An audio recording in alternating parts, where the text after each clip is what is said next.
Hello viewers, welcome to today's session. This is Dr. Padala Tirupati, Assistant Professor, Department of Botany, Government Degree College for Women, Jagitya.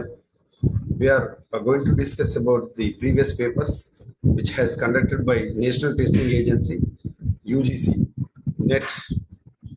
మనం జాతీయ స్థాయి అర్హత పరీక్షకు సంబంధించి ముఖ్యంగా paper 1కు సంబంధించినటువంటి ప్రశ్నాపత్రాలు గతంలో జరిగినటువంటి ప్రశ్నాపత్రాల విశ్లేషణ మనం చేసుకుంటున్నాం. ముఖ్యంగా అభ్యర్థులు రాష్ట్ర స్థాయి అర్హత పరీక్ష రాసే అభ్యర్థులు అంటే టిఎస్ సెట్ రాసే అభ్యర్థులు అయితేనేమి, అదేవిధంగా యూజీసీ నెట్ రాసే అభ్యర్థులు అయితేనేమి పేపర్ 1కు సంబంధించి సేమ్ సిలబస్ ఫాలో అవుతున్న విషయాన్ని గమనించాలి. ఇక్కడ అభ్యర్థులు ఒక వ్యత్యాసాన్ని గమనించాలి. సిఎస్ఐఆర్ నెట్ సంబంధించినటువంటి పేపర్ 1కి అంటే పార్ట్ 1కి ఇక్కడ సంబంధం లేదు. కేవలం home science, languages, arts and commerce languages సంబంధించి ఉన్నటువంటి యూజీసీ ఎన్టీఏ యూజీసీ నెట్ నిర్వహించే పేపర్ 1కి సంబంధించి, అదేవిధంగా ఉస్మానియా విశ్వవిద్యాలయం నిర్వహించే తెలంగాణ రాష్ట్రం నిర్వహించేటువంటి స్టేట్ లెవెల్ ఎలిజిబిలిటీ టెస్ట్కి సంబంధించిన పేపర్ 1కు సంబంధించినటువంటి సిలబస్ సేమ్ అనేటువంటి అంశాన్ని అభ్యర్థులు గమనించాలి. ముఖ్యంగా వీటికి సంబంధించినటువంటి సిలబస్ను మీరు ఒక్కసారి గమనిస్తే అభ్యర్థులు ముఖ్యంగా పేపర్ 1కు సంబంధించినటువంటి ఈ టీచింగ్ అండ్ రీసెర్చ్ అప్టిట్యూడ్ అని మీకు కనబడుతుంది. యాక్చువల్గా ఈ 10 చాప్టర్స్ ఉంటాయి. యాక్చువల్గా టీచింగ్ అండ్ రీసెర్చ్ అప్టిట్యూడ్ అని ఉన్నప్పటికీ కూడా ఇంటర్నల్గా మనకు 10 యూనిట్స్ ఉంటాయి. ఈచ్ యూనిట్ డెఫినెట్గా మనకు 5 క్వశ్చన్స్ వస్తాయి. Each question carry 2 marks. There is no negative marking. Negative marking అనేటువంటిది ఉండదు.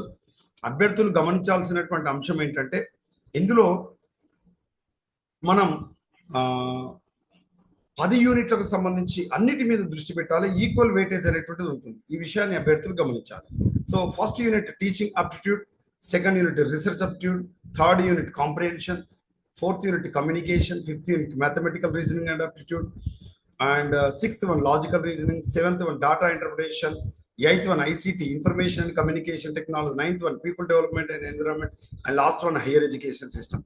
These are the 5 units. Definitely they are giving equal weightage.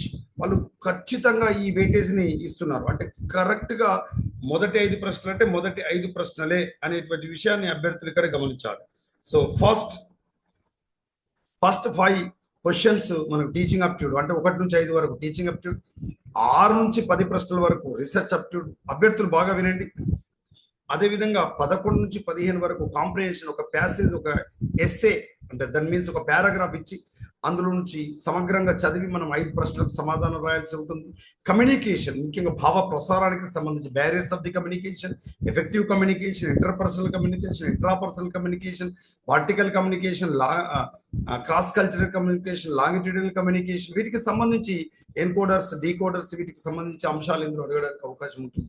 ఇక్కడ అభ్యర్థులు గమనించాలి. 16 ప్రశ్న నుంచి 20 ప్రశ్న వరకు ఇందులో అడుగుతారు.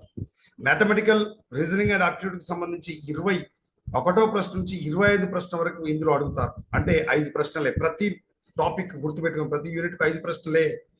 అదేవిధంగా ఇక్కడ 6వ యూనిట్ లాజికల్ రీజనింగ్ అంటే తర్క వివేచనం. ఈ తార్కిక వివేచనానికి సంబంధించి ఇక్కడ 26వ ప్రశ్న నుంచి 30 ప్రశ్నల వరకు అడుగుతారు. ఇందులో బ్లడ్ రిలేషన్స్, అదేవిధంగా ఈ దిశలు అంటే మనకు డైరెక్షన్స్, తర్వాత నంబర్ సిరీస్, లెటర్ సిరీస్, వీటికి సంబంధించినవి కూడా అడుగుతాడు. అంతేకాకుండా ఇందులో వెన్ డయాగ్రామ్స్ కు సంబంధించి కూడా ఈ లాజికల్ రీజనింగ్ లో అడగడానికి అవకాశం ఉంది. ఇక 7th వన్ డాటా ఇంటర్ప్రిటేషన్, దత్తాంశ విశ్లేషణ. ఇది ముఖ్యంగా 10th క్లాస్ వరకు చదివినటువంటి సాంఖ్యక శాస్త్రం, స్టాటిస్టిక్స్ వరకు చదివినటువంటి అభ్యర్థులు ఈజీగా సులభంగా మార్క్స్ స్కోర్ చేయగలుగుతారు. గత 5 సంవత్సరాల కాలంలో ఒక వ్యవస్థ కానీ,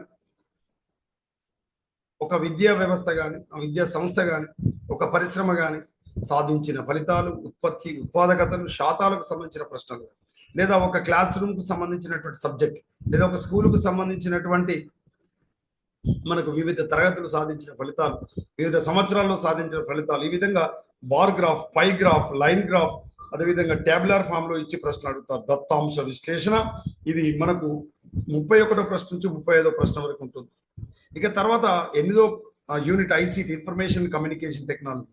మనమంతా కూడా ఇప్పుడు మీరు వినేదంతా కూడా ఐసిటి ద్వారానే. యూట్యూబ్ లో నేను పంపించే ఈ లింక్ ద్వారా మీరు వింటున్నారు. అంటే ఇది కూడా ICT information and communication technology అంటే ప్రసార సాంకేతిక విజ్ఞానం. ముఖ్యంగా ఇది కంప్యూటర్కి సంబంధించిన టర్మినాలజీ, కంప్యూటర్ సాఫ్ట్వేర్, హార్డ్వేర్, దాంతోపాటు సిడి, డివిడి, డ్రైవ్స్, అదేవిధంగా browsers, web browsers, internet, email, దాంతోపాటుగా మనకు అబ్రివేషన్స్, వీటికి సంబంధించి ఇందులో ఐసీటీలో అడగడానికి అవకాశం ఉంది.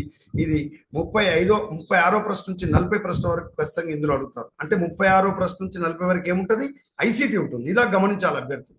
తర్వాత 41వ ప్రశ్న నుంచి 46వ ప్రశ్న వరకు పీపుల్ డెవలప్మెంట్ అండ్ ఎన్విరాన్మెంట్, అంటే మనకు ప్రజల యొక్క భాగస్వామ్యం, ప్రజల యొక్క అభివృద్ధి, అదేవిధంగా పర్యావరణానికి సంబంధించిన ప్రశ్నలు. ఇందులో పర్యావరణ సదస్సులు, పర్యావరణ చట్టాలు, పర్యావరణ సమావేశాలకు సంబంధించి, పర్యావరణ దినోత్సవాలకు సంబంధించి, పర్యావరణకు సంబంధించినటువంటి ప్రాముఖ్యత, కాలుష్యము, కాలుష్య కారకాలు, ఏ దేశం ఎక్కువ మొత్తంలో కాలుష్యము, ఏ దేశం తక్కువ మొత్తంలో కాలుష్యం, వాయు కాలుష్యం, పట్టణాల్లో ఉన్న కాలుష్యానికి కారకాలు, ఇలాంటి అంశాలు ఇందులో అడగడానికి అవకాశం ఉంది. అభ్యర్థులు గమనించాలి. ఇక 10th one higher education system, పర్యావరణ ఏది, తర్వాత చివరిది మనకు ఉన్నత విద్యా వ్యవస్థకు సంబంధించి యూజీసీ, ఎన్టీఏ, తర్వాత న్యాక్, ఎన్సీఆర్టీ, ఎన్సిటిఈ, అదేవిధంగా ఏఐసిటిఈ, ఇలాంటి అంశాలు ఇందులో అబ్రివేషన్స్ అడగవచ్చు. అదేవిధంగా ఎన్ఈపి, నేషనల్ ఎడ్యుకేషన్ పాలసీ 2020, వీటికి సంబంధించిన ఈ 10 యూనిట్లు, ఒక్కొక్క యూనిట్కి వెళ్ళి 5 ప్రశ్నలు, మొత్తం 50 ప్రశ్నలు అడుగుతారు. ఒక ప్రశ్నకు 2 మార్కులు ఉంటాయి. ఇది అభ్యర్థులు గమనించాలి. అందుకే మీతో మాట్లాడుతున్న నేను డాక్టర్ పడాల తిరుపతి అని నేను వృక్షశాస్త్ర సహాయ ఆచార్యుడిగా వృక్షశాస్త్ర విభాగము మరియు ఆహార శాస్త్రము, పంటల ఉత్పత్తి విభాగానికి సంబంధించి Sri Rajarajeshwara arts and science కళాశాల అటానమస్ లో పనిచేయుచున్నాను. కాబట్టి ఈ కళాశాల తరపున మీకు నేను సూచించేటువంటి అంశం ఏంటంటే, గతంలో జరిగినటువంటి ప్రశ్నపత్రాల విశ్లేషణ కూడా మనం చేయాల్సినటువంటి అవసరం ఉంది. ఇందులో 2018కి సంబంధించి అభ్యర్థులు గమనించాలి. 2018లో జరిగినటువంటి 2018లో నిర్వహించినటువంటి నేషనల్ టెస్టింగ్ ఏజెన్సీ నిర్వహించినటువంటి ఈ ప్రశ్న పత్రాన్ని మనం చూస్తున్నాం. This is the first question. It is related to మనకు టీచింగ్ అప్టిట్యూడ్ కు సంబంధించినటువంటి ప్రశ్న. సో ఫస్ట్ క్వశ్చన్ మనం చదువుతున్నాం. ఇందులో ఈ ఫస్ట్ క్వశ్చన్ కు సంబంధించినటువంటి దాన్ని మనం చూసినప్పుడు, which of the following set of statements best describe the nature and objectives of teaching, అంటే బోధనకు సంబంధించి దాని యొక్క స్వభావము, అదేవిధంగా దాని యొక్క వర్ణనకు సంబంధించి కరెక్ట్ స్టేట్మెంట్స్ అడిగారు. ఇందులో మనకు 5 స్టేట్మెంట్లు ఇచ్చాడు. ఇందులో ఏవి కరెక్ట్ అని అడిగాడు. చూడండి, ఇక్కడ అడిగిన ప్రశ్న కరెక్ట్ గా గమనించాలి. ఇక్కడ ఏమడిగాడు, ఈ బెస్ట్ సూటబుల్ అయ్యేటువంటి స్టేట్మెంట్స్ ఏవి అని అడిగాడు. ఇక్కడ 5 స్టేట్మెంట్స్ ఇచ్చాడు. ఇందులో ఏది కరెక్ట్ అని అడిగాడు.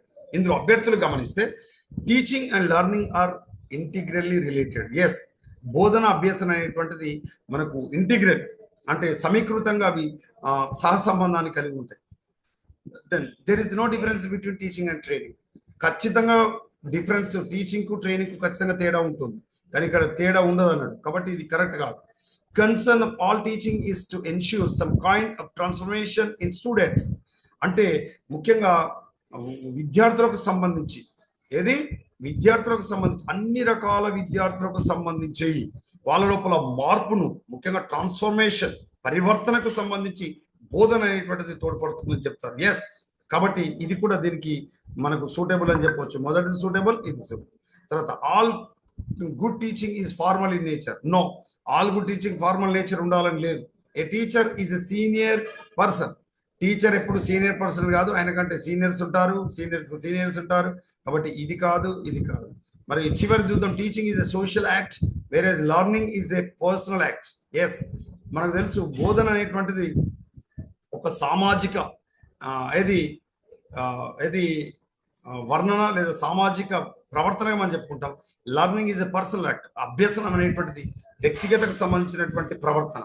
కాబట్టి ఇది కూడా సూటబుల్. కాబట్టి అడిగిన ప్రశ్నకు సరైన సమాధానం ACF అనేటువంటిది.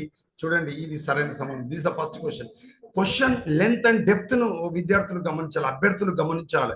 యూజీసీ నెట్ రాయబోయే అభ్యర్థులు, టీఎస్ సెట్ రాయబోయేటువంటి అభ్యర్థులు, టీఎస్ సెట్ లో చాలా చిన్నగా ఉంటుంది క్వశ్చన్, కానీ ఇక్కడ క్వశ్చన్ ఇంత పెద్దగా ఉంది. ఆప్షన్స్ కూడా ఇంటర్నల్ గా మళ్ళీ అడుగుతున్నారు. చూడండి, ఇది అభ్యర్థులు గమనించాలి. సెకండ్ క్వశ్చన్ టీచింగ్ అప్టిట్యూడ్ కి సంబంధించి, which of the following learner characteristics is highly related to effectiveness of teaching. కాబట్టి ప్రభావవంతమైనటువంటి బోధనకు సంబంధించి మనకు అభ్యాసకుడు యొక్క లక్షణాలు ఏ విధంగా ఉంటాయి అంటే, చూడండి, prior experience of the learner. కాబట్టి అభ్యాసకులకు సంబంధించినటువంటి పూర్వ పరిజ్ఞానం లేదా పూర్వ అనుభవం అనేటువంటిది ఇక్కడ దీన్ని మనకు సూచిస్తుందని చెప్పవచ్చు.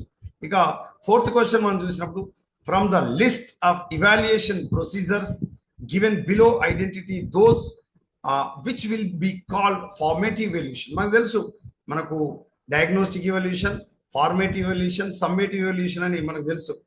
అంటే నిర్మాణాత్మక రూపణ మూల్యాంకనం, నిర్మాణాత్మక మూల్యాంకనం, అదేవిధంగా మనకు ఇది డయాగ్నోస్టిక్ ఇవల్యూషన్ మనం చెప్పుకుంటాం. ఇందులో మనకు ఫార్మేటివ్ ఇవల్యూషన్ సూచించేటువంటి అంశం ఏంటని అడిగారు. ఇందులో a teacher awards grades to students after having transacted the course work. కాబట్టి దీనికి సంబంధం లేదు, ఎందుకంటే గ్రేడ్స్ అవార్డ్స్ కి సంబంధం లేదు. ఇందులో during interaction with students in the class room the teacher provides corrective feedback. Class room బోధన జరుగుతున్నప్పుడు మధ్యలో విద్యార్థులకి కరెక్ట్ గా మనకి ప్రతిస్పందించడానికి తోడ్పడేటువంటి formative evaluation. The teacher gives marks to students, అసలు మార్క్స్ యూనిట్ కి సంబంధం లేదు. అంతేకాకుండా ఇంకా అడుగుతున్నాడు చూడండి, the teacher clarifies to doubts of students in the class itself. తరగతి గదిలోనే విద్యార్థుల యొక్క అనుమానాలను, డౌట్స్ ను, ఏదైతే మనకి ఎనీ క్వైరీస్ ను ఇక్కడ క్లారిఫై చేయడం అనేటువంటిది ఫార్మేటివ్ ఇవల్యూషన్ కింద వస్తుంది. The learner's motivation is raised by the teacher, the question answer session among the peer or among the four walls in the classroom, among the peer విద్యార్థుల నుంచి question ద్వారా answer రాబట్టడం కూడా మనకి ఇక్కడ ఫార్మేటివ్ ఇవల్యూషన్ కింద మనం చెప్పుకోవడం అనేటువంటి జరుగుతుంది. ఇక 5th క్వశ్చన్, ఇది టీచింగ్ కి సంబంధించిన, టీచింగ్ అప్టిట్యూడ్ సంబంధించి కాకపోతే అడిగినది assertion and reason. Assertion reason కి సంబంధించి అభ్యర్థులు గమనించాలి. ఇందులో 2 వాక్యాలు, 2 స్టేట్మెంట్స్ ఉంటాయి. ఇందులో మొదటి స్టేట్మెంట్ ఎలా ఉంటుందంటే బోత్ కరెక్ట్, ఇక్కడ ఆర్ అనేది ఏకు కరెక్ట్ ఎక్స్ప్లెనేషన్ అంటుంది. రెండవది బోత్ కరెక్ట్ బట్ ఆర్ అనేది ఏకు కరెక్ట్ ఎక్స్ప్లెనేషన్ కాదంటది. మూడవది ఏ ట్రూ ఆర్ ఫాల్స్ ఉంటుంది. నాలుగవది ఏ ఫాల్స్ ఆర్ ట్రూ అంటది. ఇది ఈ విధంగా 4 అంశాలు ఇందులో ఉంటాయి. ఇందులో అభ్యర్థులు కన్ఫ్యూజన్ గురి కాకుండా స్టేట్మెంట్స్ బాగా చదివి చెప్పాలి, ఆన్సర్ పెట్టాల్సి ఉంటుంది. All teaching should aim at ensuring learning. అంటే ఖచ్చితంగా అన్ని రకాల బోధన అనేటువంటిది ఎయిమ్ టు ఎన్ష్యూరింగ్ లెర్నింగ్. ఖచ్చితంగా ఏం చేయాలి? అభ్యసన వాతావరణాన్ని పెంపొందించాలి, దాన్ని చేరుకోవాలి. దాని యొక్క లక్ష్యమే అభ్యసనాన్ని కలిగించడం. All learning results from teaching, ఇది తప్పు. All learning results from teaching అనేటువంటి తప్పు. అన్ని బోధన ద్వారా నేర్చుకోలేము. వితౌట్ బోధన ద్వారా మనం నేర్చుకుంటాం, అనుకరణ ద్వారా నేర్చుకుంటాం, ఇమిటేషన్ ద్వారా నేర్చుకుంటాం, అబ్జర్వేషన్ ద్వారా నేర్చుకుంటాం. కాబట్టి ఇది తప్పు అవుతుంది, ఇది రౌట్ అవుతుంది. చూడండి, A is true but R is false. Then next question, 6th question కి సంబంధించి ఇక్కడ మనం కోర్సు, అది మనకి ఇందులో క్వశ్చన్ అనేటువంటి సరిగా లేదు. 7th కు చూద్దాం. ఇక్కడ 6th క్వశ్చన్ నుంచి గమనించినప్పుడు 6 to 10th అభ్యర్థులు గమనించాలి. 1వ ప్రశ్న నుంచి 5వ ప్రశ్న వరకు ఏమి ఇచ్చాడండి? Teaching aptitude. 6వ ప్రశ్న నుంచి 10వ ప్రశ్న వరకు ఏముంటుందని చెప్పాను? Research aptitude. మిత్రమా, ఇది గమనించాం. సో ఇక్కడ 7వది దేనికి సంబంధించింది చూడండి? రీసెర్చ్ కి సంబంధించింది. ఏంటిది? రీసెర్చ్ కి సంబంధించి. Which of the sets of activities best indicates the cyclic nature of action research strategy. Action research, research కి సంబంధించి ఏమున్నది చూడండి. ఈ కిందులో ఈ 4గిట్లో ఏది యాక్షన్ రీసెర్చ్ కి సంబంధించిన? Plan, act, observe and reflects. ఈ 4 అంశాలు మనకు యాక్షన్ రీసెర్చ్ కి సంబంధించినటువంటివి బెస్ట్ ఇండికేటర్ గా ఉంటాయనేటువంటి అంశాన్ని అభ్యర్థులకు గమనించారు. 8th వన్ చూడండి. Which of the following sequence of research steps is nearer to scientific method. కాబట్టి ఇది కూడా పరిశోధనకు సంబంధించినటువంటి ప్రశ్న. ఇందులో ఈ 4 ఇచ్చినటువంటి దాంట్లో మనకు మొదటిది చదువుదాం. Suggested solution of the problem, detecting the consequences of the solution, the perceiving the problem situation, location of the difficulty and testing the solutions. మరి ఇది అవుతుందా? నో. రెండోది చూద్దాం. అంటే ముందే నో అని మనం చెప్పకూడదు మిత్రం. 4 ఆప్షన్స్ చదివిన తర్వాత 4గింటిలో మనకు ఏది సూటబుల్ అవుతుందో అది పెట్టాలి. అది సరైన అభ్యర్థికి లక్షణం. ఇక్కడ perceiving the problem situation, locating the actual problem and its definition, hypothesising, deducing the consequences of the suggested solution and testing the hypothesis in action. So ఇది మనకు కరెక్ట్ రీసెర్చ్ స్టెప్స్ గా ఉన్నదిగా మనం భావించవచ్చు. నెక్స్ట్ 9th క్వశ్చన్ చూడండి. The problem of research ethics. చూడండి, మనకు పరిశోధన సంబంధించినటువంటి నైతికత సంబంధించిన ప్రశ్న. The problem of research ethics is concerned with which aspect of research activities? మరి ఈ రీసెర్చ్ ఎథిక్స్ కి సంబంధించి కింది వాటిలో ఏది సూటబుల్ ఉందంటే following the prescribed format to the thesis, data analysis through qualitative or quantitative technique, defining the population of research, and last one, evidence-based research reporting. Evidence-based resource reporting is itself the problem of research ethics is concerned with which aspect of the research activities. So this is the most important. The ethical research is completely depending upon evidence-based research reporting. The 10th one, in which of the following activities potential for nurturing creative and critical thinking relatively greater? ఇక్కడ ఏమడిగాడు, ఇచ్చినటువంటి వాటిలో potential for nurturing అంటే వాళ్ళను అభివృద్ధి చెందించడం లేదా పెంచడం లేదా పోషించడం, ఎలా క్రియేటివ్ అండ్ క్రిటికల్ థింకింగ్ అంటే మనకు మంచి నైపుణ్యాలు కలిగినటువంటి, అదేవిధంగా క్రిటికల్ థింకింగ్ అంటే విశ్లేషణాత్మకమైనటువంటి థింకింగ్ ఉండేటువంటిది ఈ కింది వాటిలో ఏది సూచిస్తుంది అని అడిగాడు. ప్రిపేరింగ్ రీసెర్చ్ సమ్మరా, ది ప్రెజెంటింగ్ ఏ సెమినార్ పేపరా, పార్టిసిపేషన్ ఇన్ రీసెర్చ్ కాన్ఫరెన్సా, the participation in a workshop. ఈ కింది వాటిలో ఇది మనకు దేనికి సంబంధించిందంటే participation in a research conference, ఇది దీనికి సరైన సమాధానం. ఇక గుర్తుపెట్టుకోండి అభ్యర్థులు, 1 నుంచి మొదటి 5 టీచింగ్ ఆప్టిట్యూడ్ అని చెప్పాను, 6 నుంచి 10 వరకు రీసెర్చ్ ఆప్టిట్యూడ్ అని చెప్పాను, 11 నుంచి 15 ప్రశ్నలు చూడండి, ప్రతి 5 ప్రశ్నలకు ఒక యూనిట్ వస్తుంది, అభ్యర్థులు గమనించాలి. 11 నుంచి 15 ప్రశ్నలు, from 11 to 15th questions it is related to comprehension. That means one paragraph has given from this paragraph they are giving 5 questions, that is 11 to 15. Okay, comprehension ఇది ఏ పేపర్ అయినా ఉంటుంది, యూజీసీ నెట్ కానీ అదేవిధంగా టిఎస్ సెట్ కానీ అభ్యర్థులు గమనించాలి. TS చదివే అభ్యర్థులు ఈ పేపర్ కూడా విశ్లేషించి చదివితే మీరు డెఫినెట్ గా పాస్ అవుతారు.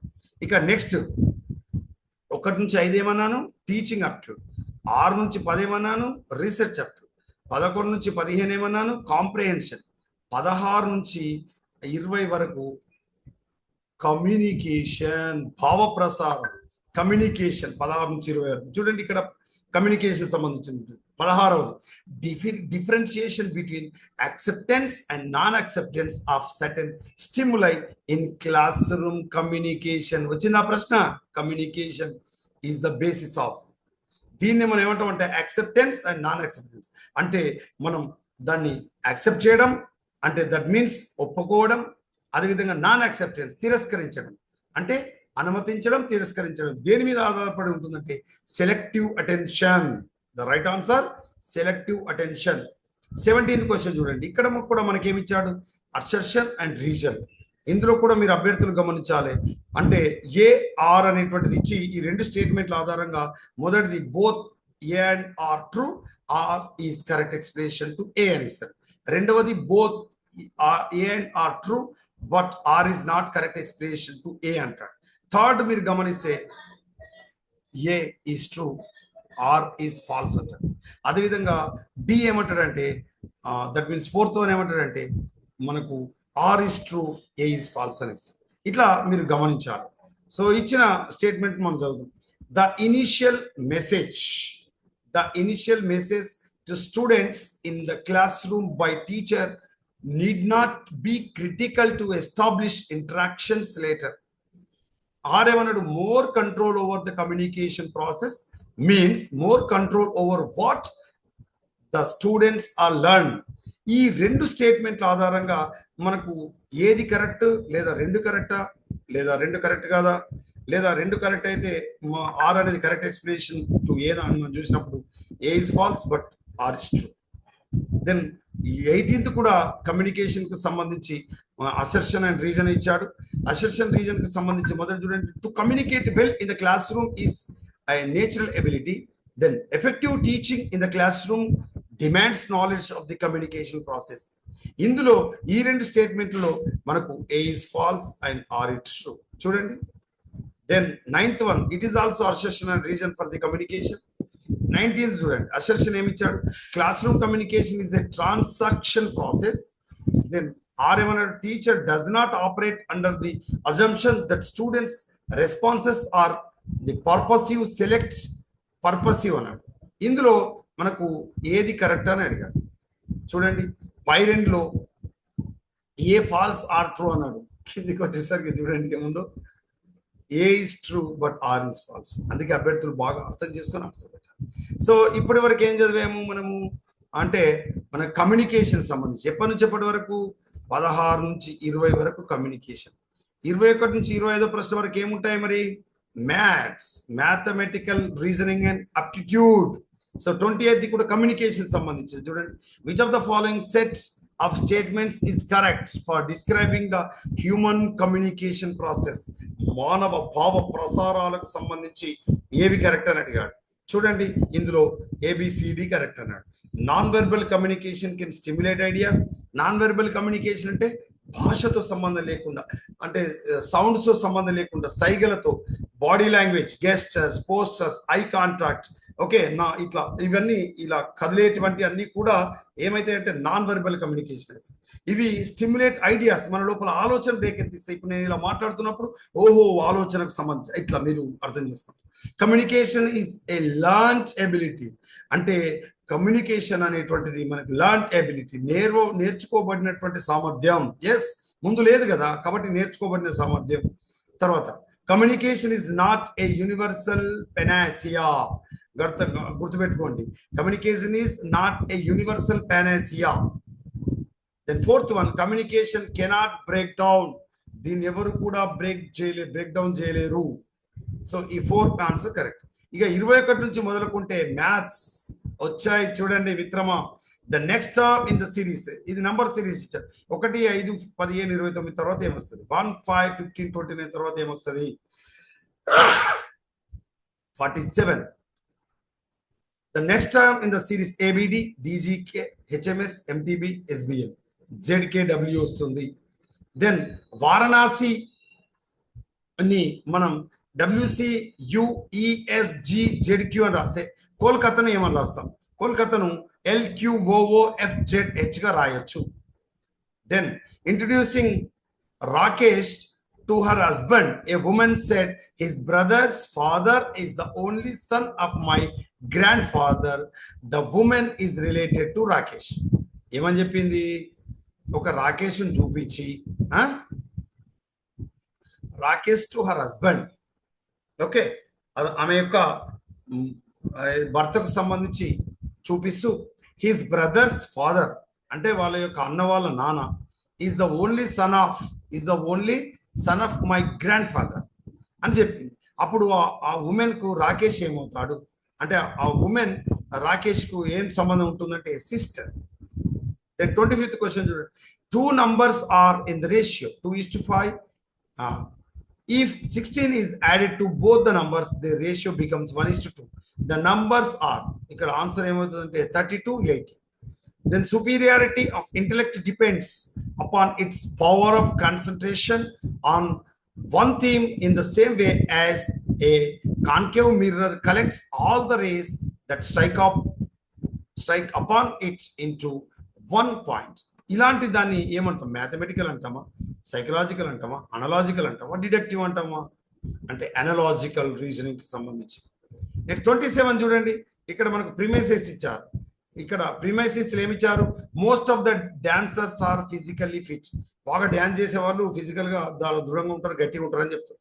Most of the singers are dancers, అంటే ఎక్కువగా మంది పాటలు పాడేవారు డాన్సర్స్ అని చెప్తున్నారు. మరి ఇచ్చిన స్టేట్మెంట్ ఏవి కరెక్ట్ అంటే కన్క్లూజన్స్ ఇచ్చారు. ఈ కన్క్లూజన్స్ ఏవి కరెక్ట్ అని అడిగారు. ఇక్కడ most of the dancers are singers and most of the physically fit persons are dancers. ఇవి రెండు మనం కరెక్ట్ ఆన్సర్స్ గా మనం పెట్టుకోవాలి. ఇక 28th క్వశ్చన్ చూడండి, which one among the following is a presupposition in inductive reasoning? ఇదంతా రీజనింగ్ కు సంబంధించిన ప్రశ్న. అంటే ఇక్కడ అభ్యర్థులు గమనించాలి, 21 నుంచి అంటే మొదలుకొని 30 వరకు ఇక్కడ మ్యాథమెటికల్ అండ్ లాజికల్ రీజనింగ్ ఉంటున్నాయనే విషయాన్ని అభ్యర్థులు గమనించాలి. Which one among the following is a presupposition into inductive reasoning? ఇక్కడ దీనికి సంబంధించి యూనిఫార్మిటీ ఆఫ్ నేచర్ ని మనకి ఇండక్టివ్ రీజనింగ్ గా మనం చెప్పుకుంటాం. ఇక 29 చూడండి, if the preposition domestic animals are hardly ferocious, ఇక్కడ ఏమిచ్చాడు preposition? domestic animals are hardly ferocious is taken to be false. ఇది తప్పుగా తీయవలసి.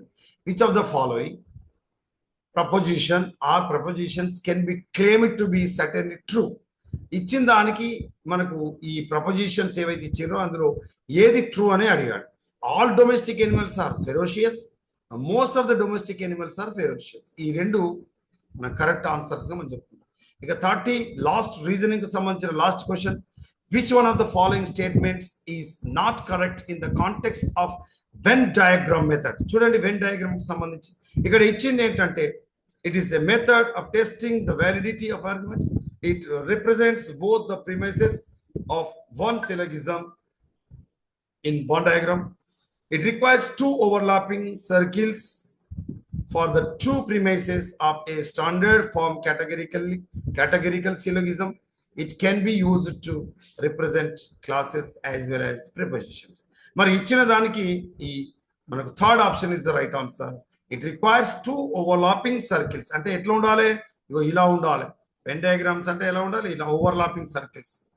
Okay, premises of standard form categorical syllogism. అడిగిన ప్రశ్నకి సరైన సమాధానం. ఇక నెక్స్ట్ 31 నుంచి 35 ప్రశ్న వరకు అభ్యర్థులు గమనించాలి. This is about data analysis. 31 నుంచి 35 క్వశ్చన్ వరకు మనకు ఉన్నటువంటిది ఏంటిది?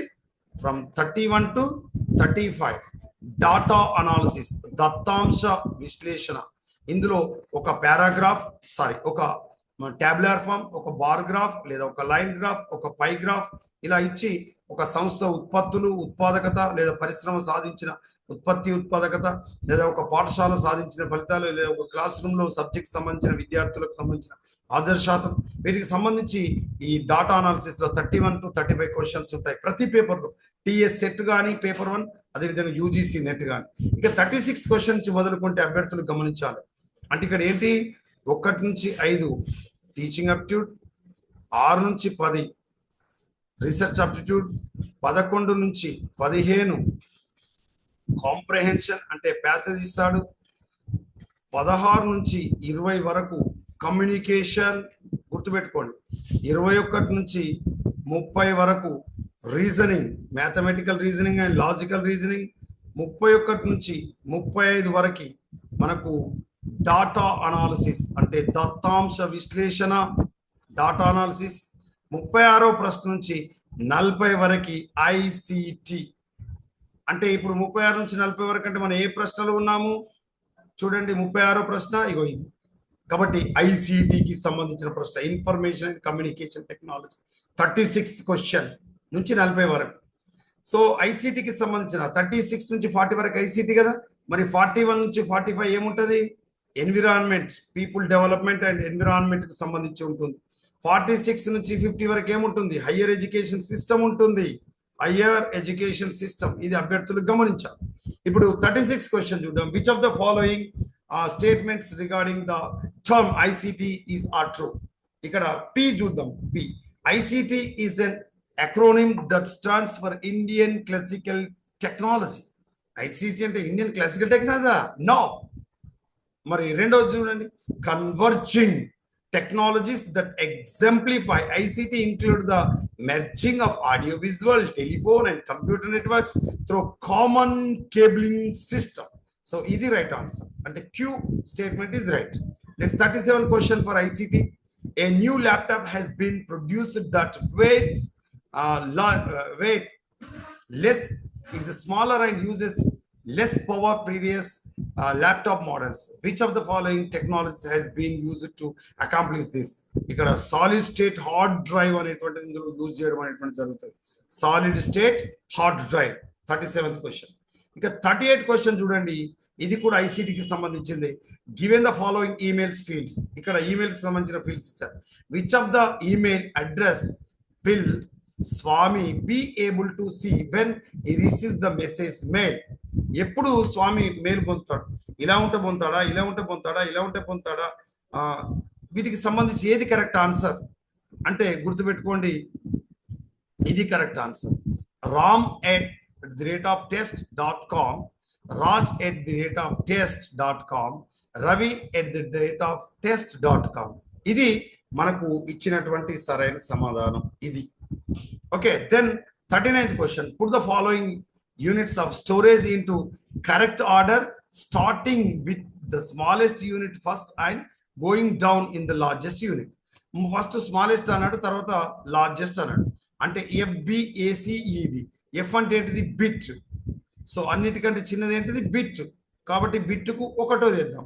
బిట్టు, ఓకే, మా బిట్టు ఉంటాడు, మా బిట్టు కూడా ఒకటో నంబరే, ఓకేనా? సో బిట్ తర్వాత నెక్స్ట్ బి అన్నాడు. బిట్స్ కలిస్తే మనకు బైట్స్ వస్తుంది. 8 బిట్స్ కలిస్తే ఒక బయట 12 బిట్సా? చూడండి, ఇది రెండవది. తర్వాత బైట్స్ తర్వాత next kilobytes. 1024 bytes is equal to 1 kilobytes. తర్వాత కిలో బైట్ తర్వాత నెక్స్ట్ ఏమొస్తుంది? Megabytes. అంటే 1024 కిలో బైట్స్ కలిస్తే ఒక మెగాబైట్. అదేవిధంగా 1024 మెగాబైట్స్ కలిస్తే 1 గిగాబైట్స్. కాబట్టి ఇది వస్తుంది. 1024 గిగాబైట్ కలిస్తే మనకు 1 టెరాబైట్స్. కాబట్టి ఇది కరెక్ట్ ఆప్షన్. కాబట్టి ఇది ఈ ఆర్డర్లో మనం రాసుకోవాలి. ఓకే, బిట్ చూడండి, 8 bits is equal to 1 byte. అదేవిధంగా 1024 బైట్స్ ఈజ్ ఈక్వల్ ఎంత? 1024 bytes is equal 1 KB. 1024 KB is equal 1 MB. 1024 MB is equal 1 GB. 1024 GB is equal 1 TB, terabytes. అంటే bit, byte, kilobyte, megabyte, gigabyte, terabyte. ABCDEF. Okay, 1 terabytes. ఇది largest అనమాట. బిట్ను ముందుంచాము, టెరాబైట్ను చివరిగా ఉంచాము. ఇది అభ్యర్థులు గమనించారు. ఇక 48th క్వశ్చన్, ఇది ఐసిటిలో చివరి ప్రశ్న. ఇక్కడ ఏమన్నాడంటే, with regards to computer memory which of the following statements are true? True అని అడిగాడు. అభ్యర్థులు గమనించాలి, ట్రూ అన్నాడా ఫాల్స్ అన్నాడా కరెక్ట్ గా గమనించాలి. Read only memory, that means Rome is volatile memory. Random access memory, RAM. ఇక్కడ అబ్రివేషన్స్ కూడా గమనించండి. రోమ్ అంటే ఈ అబ్రివేషన్ కరెక్టే, ర్యామ్ అంటే ఈ అబ్రివేషన్ కరెక్టే. కానీ అడిగిన ప్రశ్నకు స్టేట్మెంట్ కరెక్ట్ చూసుకోవాలి. రోము వోలటైల్ మెమరీనా, మరి ర్యామ్ వోలటైల్ మెమరీ అని మీరు చదవాలి. ఇది గుర్తుపెట్టుకోవాలి మీరు. Secondary memory is the volatile memory, గుర్తుపెట్టుకోండి. కాబట్టి ఇచ్చిన PQR స్టేట్మెంట్లకు అంటే 3 స్టేట్మెంట్లు ఇచ్చాడు. ఈ 3 స్టేట్మెంట్లలో ఏది కరెక్ట్ అన్నాడు? ట్రూ అన్నాడు. రిలేటెడ్ టు కంప్యూటర్ మెమరీ, అంటే కంప్యూటర్కి సంబంధించినటువంటి మెమరీకి సంబంధించి ఏది కరెక్ట్ అయింది అని మనం చెప్పుకున్నప్పుడు వోలటైల్ మెమరీ, రోమ్ అనేది వోలటైల్ మెమరీ, గుర్తుపెట్టుకోండి. రైట్, నెక్స్ట్ దీని నుంచి 41 నుంచి 45 వరకు ఎన్విరాన్మెంట్కి సంబంధించిన ప్రశ్నలు ఉంటాయి. అభ్యర్థులు గమనించాలి. 41 to 45 క్వశ్చన్స్ ఎన్విరాన్మెంట్. మరి 46 to 50 హైయర్ ఎడ్యుకేషన్ సిస్టమ్ ఉంటాయి. Higher education system. మరి 41 చూద్దాం. Fly ash produced in the thermal power plants is an eco friendly resource for use in. ఎందులో ఉపయోగిస్తాం? మరి ఇప్పుడు థర్మల్లో మనకు థర్మల్ పవర్ స్టేషన్లో ఉపయోగించేటువంటి ఈ బొగ్గు తర్వాత వీటికి సంబంధించి ఎక్కువగా ఏం ఉత్పత్తి అవుతుందంటే ఫ్లై యాష్ ఉత్పత్తి అవుతుంది. మరి ఈ ఫ్లై యాష్ ఎకో ఫ్రెండ్లీ పరంగా ఈ ఉపయోగిస్తాం కదా, దేంట్లో ఉపయోగిస్తాం? చూడండి, అగ్రికల్చర్ యాజ్ మైక్రోన్యూట్రియంట్స్, సూక్ష్మ పోషకాలు ఉపగా వ్యవసాయ రంగంలో ఉపయోగిస్తామా? వేస్ట్ ల్యాండ్ డెవలప్మెంట్ అంటే మనం ఏదైతే చౌడు భూములు, పనికిరాని భూములను అభివృద్ధి చేయడానికి వినియోగిస్తామా? Dam and water holding structures, గుర్తుపెట్టుకోండి, dam and water holding structures నిర్మాణానికి ఉపయోగిస్తామా? బ్రిక్ ఇండస్ట్రీ అంటే మనకు ఈ ఇటుకల తయారీ పరిశ్రమకు ఉపయోగించవచ్చు. అంటే ABCD అన్ని కూడా మనకు కరెక్ట్ గా ఆన్సర్స్ గా గుర్తుపెట్టుకోవాలి. పర్యావరణానికి సంబంధించి, పర్యావరణానికి సంబంధించిన రెండో ప్రశ్న, that means 42 question, which of the following type of natural disasters has no definite beginning and end? అసలు వేటికి ముగింపు, వేటికి అంతం లేదంటే ఎర్త్ కేక్స్ ఒక దగ్గర ప్రారంభం అవుతుంది, ఒక దగ్గర అంతం అవుతుంది. ల్యాండ్ స్లైడ్స్ అంటే వీటిని మనం ఏమంటామంటే కొండ చర్యలు విరిగిపడడం, లేదా మనకు ఈ భూమి లోతట్టు ప్రాంతాలకు వెళ్ళడం, ఇవన్నీ ఎక్కడ అటు ఇటు కదలడం అనేటువంటి ఒక దగ్గర ప్రారంభం, ఒక దగ్గర అంతమవుతుంది. హరికేన్స్ అంటే తుఫాన్లు ఒక దగ్గర ప్రారంభమై తుఫాను యొక్క కేంద్రం అంటే మీన్స్ దాన్ని మనం ఏమంటామంటే ఈ బంగాళాఖాతంలో వచ్చిన అల్పపీడనం అని మనం చెప్పుకుంటాం. కాబట్టి ఇలాంటి అల్పపీడనానికి ఆరంభం అంతం అంటుంటాం. What's there is no definite beginning and there is no defining end. అంటే స్పెసిఫిక్ గా ప్రత్యేకించిన ఆరంభం ప్రత్యేకించి అంతం లేనటువంటి డిజాస్టర్, పర్యావరణ విపత్తు ఏదైనా ఉందంటే డ్రాట్స్. వీటినే మనం కరువులు అని పిలుస్తాం. ఏమని పిలుస్తాం? కరువులు, లేదా క్షామం అని కూడా పిలుస్తాం, లేదా దుర్భిక్షం అని పిలుస్తాం. ఏమంటాం? దుర్భిక్షం. కాబట్టి డ్రాట్ కు సంబంధించి మనం గమనించినప్పుడు, ఈ డ్రాట్ అంటే కనీస చుక్క లేనటువంటి పరిస్థితి. వాతావరణంలో వర్షాపాతం కరువై అక్కడ పంటలు పండలేనటువంటి స్థితి, తినడానికి ఆహార పదార్థాలు దొరకని స్థితి. ఇలాంటిది కరువులు. ఎప్పుడు ప్రారంభం, ఎప్పుడు ఎంతమవుతాయో ఎవరికి తెలియదు. నెక్స్ట్ 43 క్వశ్చన్, పర్యావరణానికి సంబంధించిన మూడో ప్రశ్న. Indoor air pollution is serious hazard. ఇది అసర్షన్ అడిగారు. మరి రీజన్ ఉన్నది చూడండి. Reason: the dispersal of air pollutants is rather limited in indoor environment అని చెప్పాడు. ఇందులో ఏది కరెక్ట్ అంటే both R true and R is correct explanation to A. చూడండి, indoor air pollution is serious hazard. మనకి ఏదైతే ఇంటి వాతావరణం లోపల లేదా గృహాలలో లేదా విత్ ఇన్ ది ఎన్విరాన్మెంట్ లో మనకు పొల్యూషన్ అయ్యేటువంటిది చాలా ప్రమాదకరం. The dispersal of air pollution is rather limited in indoor environment. కాబట్టి పర్యావరణ కాలుష్యం, ముఖ్యంగా గాలి కాలుష్యం అనేటువంటిది ఇది కొంత తక్కువ మోతాదులో ఈ ఇండోర్ ఎన్విరాన్మెంట్ లో ఉంటుంది అనేటువంటిది చెప్పడం జరిగింది. Next 44 question.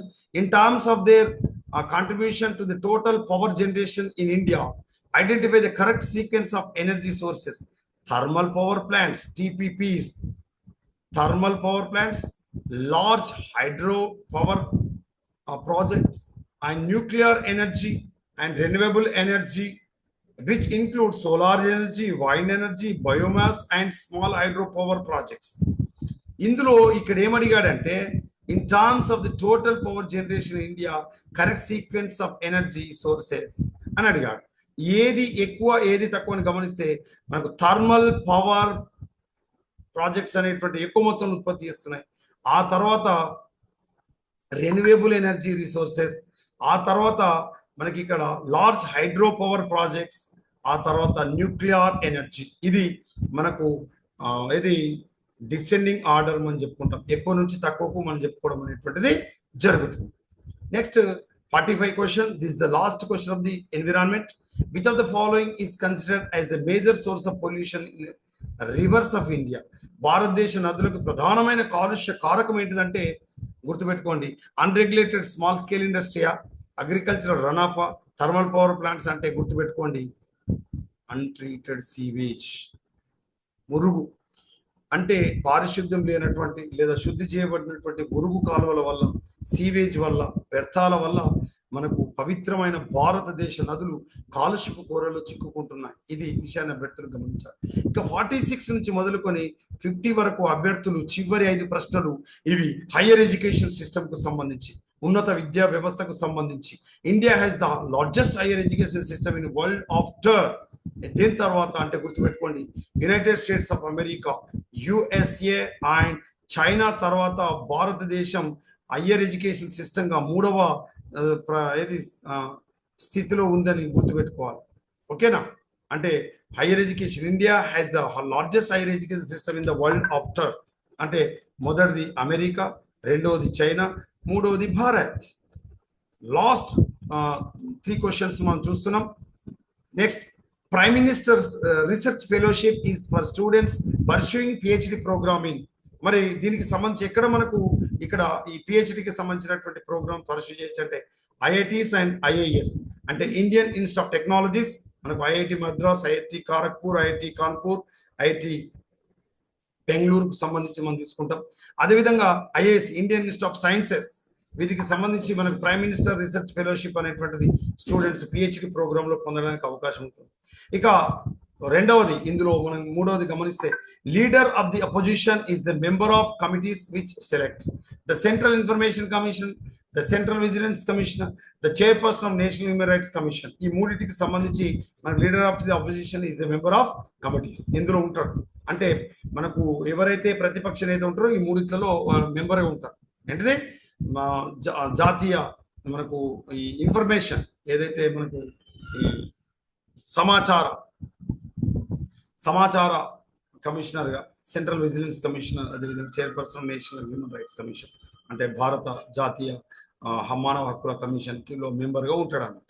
49 question, which of the following statements are correct about gender budgeting. Gender budgeting సంబంధించిన కరెక్ట్ ఏంటంటే, it assesses the impact of government's budget on women and it is another budgeting innovation అనేటువంటిది మనకు right answer అని చెప్పుకుంటాం. చివరి ప్రశ్న, which of the following are the barriers to citizen centric administration in India. మనకు ఇచ్చిన 4 options మీరు గమనిస్తే, wooden and inflexible attitude of the civil servants, ineffective implementation of laws and rules, awareness of rights and duties of citizens, lack of job opportunities of the youth, select youth అని చెప్పాడు. ఇందులో మరి ఏవి మనకు correct answers అని మనం చెప్పినట్లయితే, మొదటి రెండు ఏంటిది, wooden and inflexible attitude of the civil servants ఉండాలి. Last one, ineffective implementation of laws and rules ఉండాలి. So this is about the 2018లో మనకు జూలైలో 8న జరిగినటువంటి ఒక యూజీసీ నెట్ కి సంబంధించినటువంటి paper 1 research and teaching and research aptitude కి సంబంధించినటువంటి క్వశ్చన్ పేపర్. ఇందులో 10 యూనిట్స్ ఉన్నాయి. ప్రతి యూనిట్లకి వెళ్ళి 5 ప్రశ్నలు మాత్రం వచ్చాయి. అభ్యర్థులు గమనించాలి. ఇది ఖచ్చితంగా మీరు ఫాలో అయితే యూజీసీ నెట్ లో పేపర్ 1లో అత్యధికంగా మీరు స్కోర్ చేయొచ్చు మిత్రమా. కాబట్టి టోటల్లో మీకు యావరేజ్ గా మీరు మార్క్స్ తీసినప్పుడు టాప్ 6% మీ రిజల్ట్, మీ ఎలిజిబిలిటీ తీసినప్పుడు అందులో మీరుంటారు, ఏమాత్రం సందేహం లేదు. ఇది నేను అంటున్నా. కాబట్టి శ్రీ రాజరాజేశ్వర ప్రభుత్వ ఆర్ట్స్ అండ్ సైన్స్ కళాశాల, మనకు స్వయం ప్రతిపత్తితో కూడినటువంటి కళాశాల కరీంనగర్ మిమ్మల్ని వెన్నంటే ఉంటుంది. మీతో మాట్లాడుతున్న నేను మీతో నమ్మకంగా చెప్తున్నాను. అందుకే మీరు నాతో నమ్మకంగా చెప్పండి. మేము డెఫినెట్ గా క్వాలిఫై అవుతామని. I wish you all success.